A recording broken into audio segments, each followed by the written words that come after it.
చిత్తూరు జిల్లా పొంగనూరులో శ్రీకృష్ణాష్టమి వేడుకలు ఘనంగా నిర్వహించారు.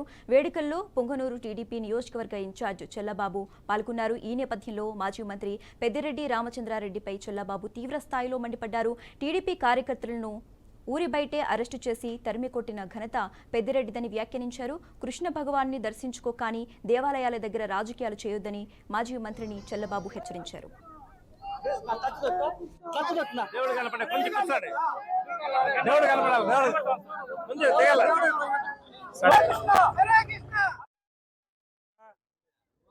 ఈ నియోజక ప్రజలకు ఈ రాష్ట్ర ప్రజలకందరికి కూడా ఆ కృష్ణుడి ఆశీర్వాదాలు ఉండాలని, భగవంతుడు అందరికి కూడా చల్లని చూపు చూడాలని చెప్పి ఈ రాష్ట్రంలో ప్రజలందరూ సుఖశాంతులతో ఉండాలని అందరి తరపున ఆ భగవంతుని కోరుకుంటున్నాను.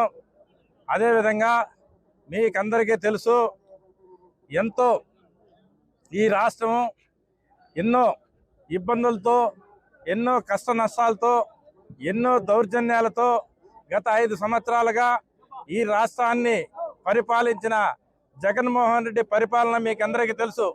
ఎందుకంటే ఉదాహరణకు చెప్తా ఉండా, లాస్ట్ సంవత్సరము భగవంతుని దర్శనం చేసుకోవాలని చెప్పి మేమందరం కూడా ఎంతో ప్రయత్నం చేసి ఈ కృష్ణ భగవాన్ని దర్శించుకోవాలని చెప్పి లాస్ట్ సంవత్సరం మేమందరం కూడా రావాలని చెప్పి విశ్వ ప్రయత్నాలు చేసినా కూడా ఇక్కడికి ఆ రోజు ఉన్న ఈ మాజీ మంత్రి, ఇక్కడున్న ఎమ్మెల్యే, ఇక్కడున్న అనుచరులు మమ్మల్ని దరిదాపుల్లో కూడా